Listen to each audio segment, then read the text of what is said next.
How seriously did you take your emotional responsibilities in your family growing up? Today, we're going to talk about your role in your family's theater. Every family has a play. They have a play that they enact over and over and over. And you know your part very well.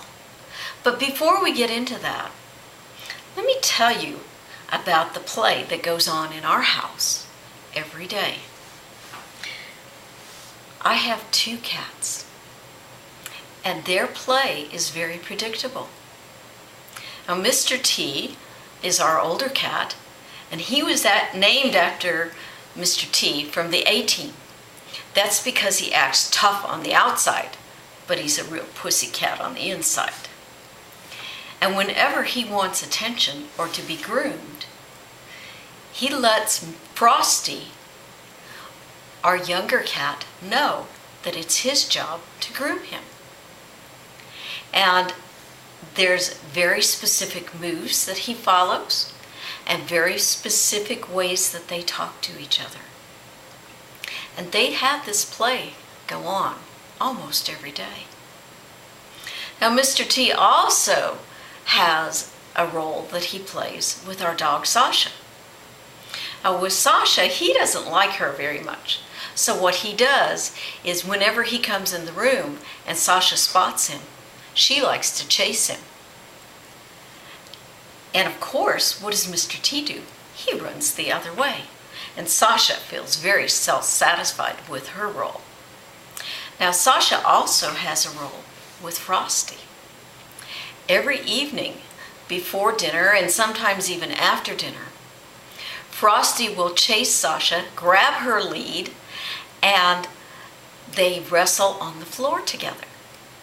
Now, the way that this works is Frosty pulls the lead, he rolls over, and then Sasha puts her mouth very gently around Frosty to try to stop him from pulling on her lead.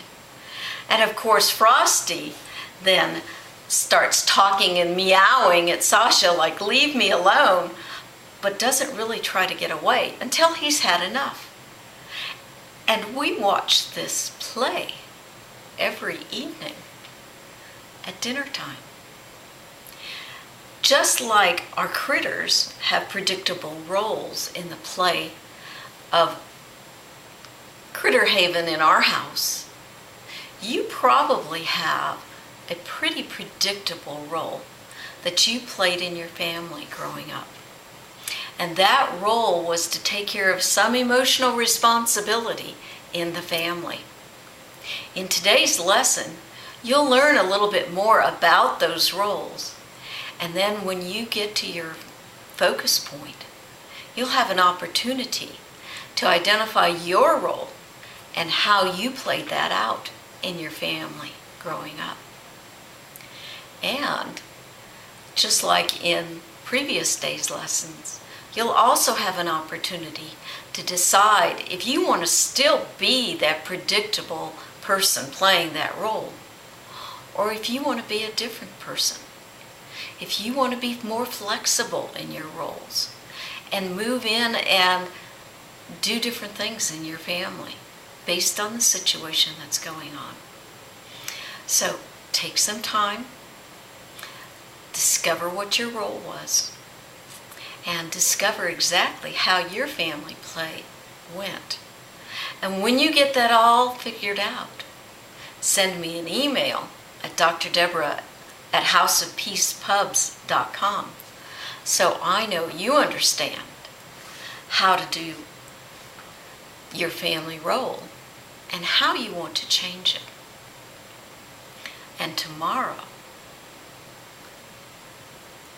think about your 5 senses. Until then, this is Deborah Wingfield, your guide on your journey as you transform your soul and recreate your life. Please feel free to call me in my office if you have any questions. 719-647-0652. see you tomorrow.